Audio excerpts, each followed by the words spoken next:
अस्सलाम वालेकुम everyone, my name is Eshal Saqib and I am a clinical nutritionist and dietitian. अच्छा, बहुत सारे लोगों का कंसर्न आजकल ये है कि कॉन्स्टिपेशन बहुत ज़्यादा हो रही है।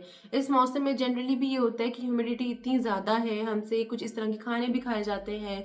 जनरली क्या होता है कि जब बहुत ज़्यादा मौसम अच्छा होता है तो हम लोग, यानी कि बारिश हो रही है या फिर थोड़ा ठंडा मौसम होता है, तो हम जनरली क्या करते हैं कि हम पकौड़े, समोसे, इस तरह की चीज़ें खाने लग जाते हैं जो कि जिनमें फाइबर नहीं है, फैट का कंटेंट बहुत ज़्यादा है। हमें क्या होता है, हार्ट बर्न होने लग जाता है, यानी कि रिफ्लक्स होने लग जाता है, यानी कि हम खाना खाते हैं तो हमें फील होता है कि ऊपर आ रहा है, और इस तरह के प्रॉब्लम्स हो जाते हैं। गैस्ट्रिक इश्यूज हो जाते हैं, हमें गैस का प्रॉब्लम यानी ब्लोटिंग का प्रॉब्लम फेस करने लग जाते हैं। तो इसमें बहुत सारी स्ट्रैटेजीज होती हैं जो आपने फॉलो करनी होती है। फर्स्ट थिंग इज, जो बहुत कॉमनली एक चीज़ हो रही है आजकल, दैट इज कॉन्स्टिपेशन।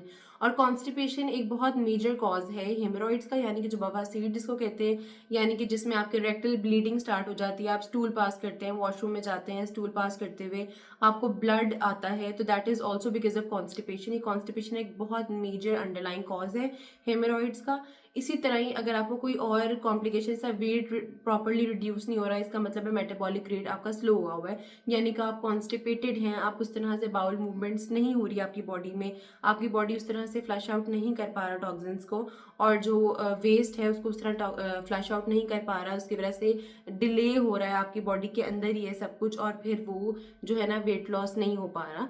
तो इसी में ये कि कॉन्स्टिपेशन के इश्यूज को हमने रिजॉल्व करना बहुत ज़्यादा ज़रूरी है।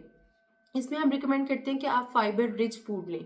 अच्छा, फाइबर रिच फूड जनरली लोगों को समझ नहीं आती कि क्या होता है, किस तरह लें। फाइबर तो हर चीज़ में मौजूद है। स्पेसिफिकली इसमें रिकमेंड किया जाता है कि आप होल व्हीट फ्लावर यूज़ करें, यानी कि गंदम का आटा यूज़ करें। उसमें मैं आपको एक स्पेसिफिकेशन और दे देती हूँ, होल व्हीट फ्लावर के साथ, यानी कि जो गंदम का आटा होता है चक्की में पिसा हुआ, उसके अलावा आप उसके अंदर जो है जौ और बाजरे का कंटेंट ऐड कर लें। जौ और बाजरे का आटा बेसिकली लेके उसका कंटेंट ऐड करके उसके इक्वल प्रोपोर्शंस, यानी कि एक हिस्सा अगर आपने 1/3 पार्ट आपने ऐड किया है होल व्हीट फ्लावर का, तो सेकेंड जो पार्ट है उसके अंदर वो बार्ले यानी कि बाजरे का आटा होना चाहिए, और थर्ड जो है वो जौ का आटा होना चाहिए। वो आप सब मिक्स करके रख लें। वो बहुत इफेक्टिव है वेट लॉस के लिए भी, और उसके अलावा ये बहुत ज़्यादा फाइबर रिच हो जाएगा आटा। तो जब आप वो फाइबर डेली बेसिस पे कंज्यूम करेंगे तो ऑटोमेटिकली एक बहुत ज़्यादा बल्की मैस प्रोड्यूस होगा और आपकी बॉडी से इजीली फ्लश आउट हो जाएगा, कॉन्स्टिपेशन के इश्यूज नहीं होते। प्लस जो हेमोरॉइड्स में यानी कि बवासीर में कट्स लगने लग जाते हैं बॉडी में, बिकॉज स्टूल इतना हार्ड होता है, तो ये उसके इश्यूज को भी रिजॉल्व करते हैं। सेकेंड एक बहुत इंपॉर्टेंट चीज़ है जो कि बहुत सारे लोग शायद नहीं जानते, उसमें ये कि अगर आप रात को एक इंजीर सोक करके पानी में, फॉर एग्जांपल अगर आप रात सोने लगे हैं, एक ग्लास पानी में इंजीर एक सोक कर दे, दो भी सोक कर सकते हैं, इट्स कम्प्लीटली ऑप्शनल, आपकी कैलोरिक रिक्वायरमेंट्स और आपकी बॉडी नीड्स के अकॉर्डिंगली हम डिफाइन करते होते हैं। तो one is a safe option, अगर आप एक भी डिप करते हैं तो दैट वर्क्स द सेम। तो उसमें ये होता है कि आपने एक इंजीर डिप कर देनी है पानी के अंदर, उसके बाद ओवरनाइट वो सोख रहे, वो थोड़ी सी फूल जाएगी, सुबह उठेंगे, सुबह उठते first thing in the morning आप वो चीज़ कंज्यूम कर लें, इंजीर खा लें। उसके बाद जो उसका पानी होगा वो भी आपने वेस्ट नहीं करना, बिकॉज उसमें सारे न्यूट्रिएंट्स वगैरह अब आ चुके होंगे, क्योंकि वो इन्फ्यूज हो गया उसकी चीज़ के साथ, इंजीर के साथ। आपने वो पानी भी पी लेना है। तो उस पानी को पीने से क्या होगा कि आप लोग एक तो ऑटोमेटिकली फील करेंगे कि जो कॉन्स्टिपेशन के सिम्टम्स है बहुत ज़्यादा ईज आउट हो गए। जब आप एक ही दफ़ा के यूज़ से आप बहुत ज़्यादा इफेक्टिव रिजल्ट देखेंगे कि कॉन्स्टिपेशन में बहुत ज़्यादा प्रॉब्लम्स जो थे वो रिजॉल्व हो गए।